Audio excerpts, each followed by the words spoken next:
Hello.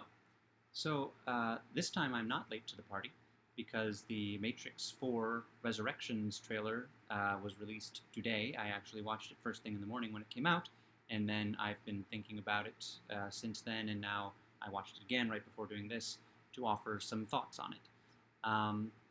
The Out of all of the we're gonna make a sequel to this thing that you thought the series was over genre of movies, this one I'm particularly interested in just because it feels like there's unfinished business from the others, and I don't know exactly what that would be or why that would be because they were fine to me in the way that the Jurassic Park sequels are fine. They're not the original, they're not groundbreaking, but they're okay. But I feel like the filmmakers, or at least one of them. There's only one Wachowski, Lana, involved with this one. Uh, Perhaps thought here's a chance to here's a thing that people are doing. We can apply it to our series, and maybe we can leave people with a better taste in their mouth this time than we did last time. Although again, for me, the Matrix 2 and 3 were fine. I've never seen the Animatrix. It's as this one approaches, I'm planning to rewatch all three Matrixes and finally watch the Animatrix, which I believe is available to stream. Um, but that's kind of what this feels like, and I think that's a promising thing, like someone who's got something to prove, almost like the first movie that you make, you've got something to prove. But if you've had a string of things like Jupiter Ascending, Speed Racer, things that have not, I think Cloud Atlas was the Wachowskis too, things that have not been as well received, say, as the first Matrix movie, then that something to prove kind of comes back, and hopefully it yields positive results. Um, so, and I'm also, uh, I was a fan of Keanu Reeves from that Matrix movie, and to a lesser extent, Something's Gotta Give, the movie that centers on Jack Nicholson and Diane Keaton, but he's in it, but he's not what I was initially remembering when I remember that movie. Now I remember he's in it, and it's one of my favorite of his movies. But for so long, he was only Neo in the Matrix, and more recently, because of streaming, I've gotten to see more of his stuff, and from the Point Blank to the one where he makes robot clones of his family, something like that. I've seen a lot more Keanu Reeves, and I loved him in the Always Be My Maybe, the Ali Wong's movie.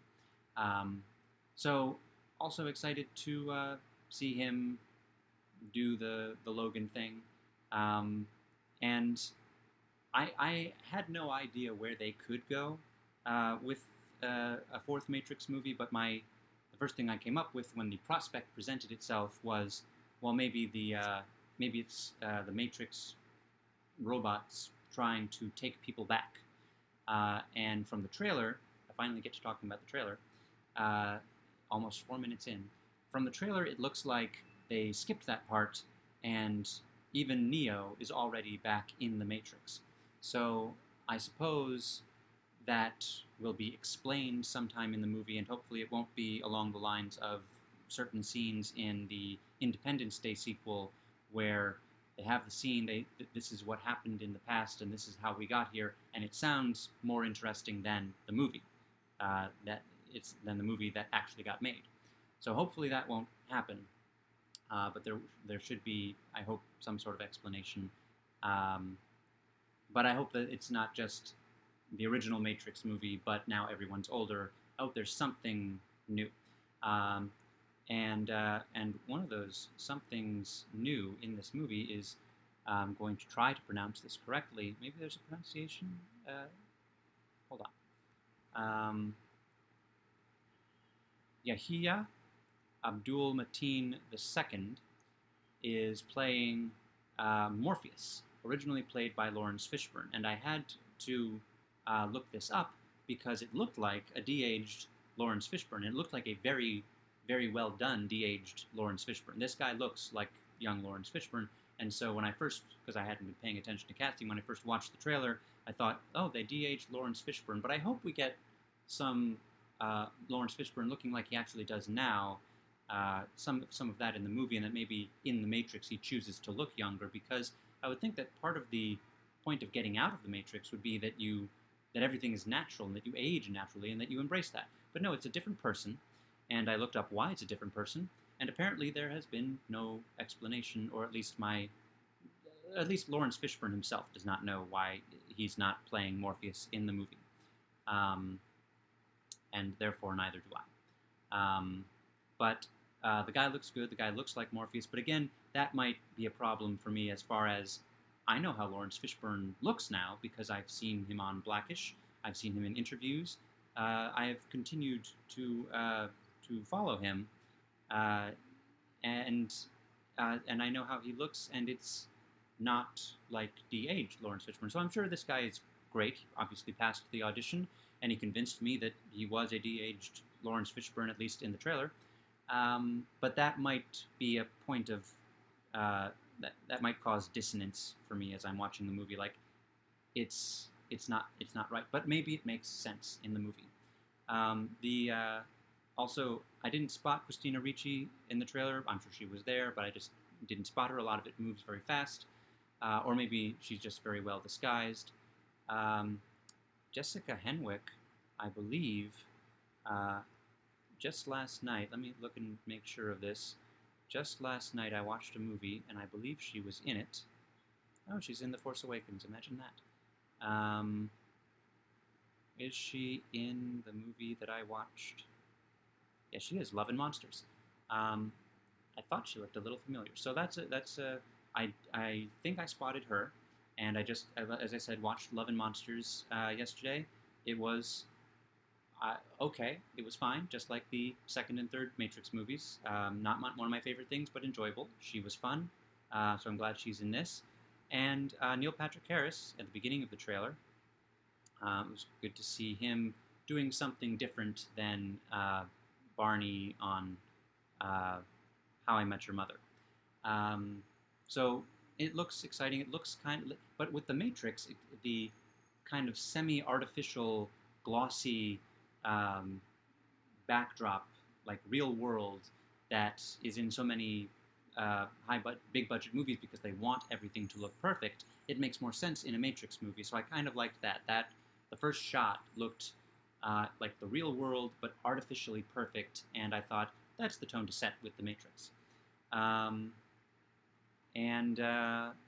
Let's see, anything else that I wanted to mention?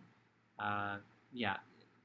Trinity and Neo being back in the Matrix, not knowing, it does seem a bit like it's just going to be, well, if she's also out of the Matrix, or back in the Matrix, then that's something that wasn't in the first movie. But him having to go through the journey again, having to take the pill instead of the pill, the red pill instead of the blue pill, that I'm not sure that I like that. But again, when I see the movie, maybe it'll all make more sense. Let's see. Getting a little long, this video.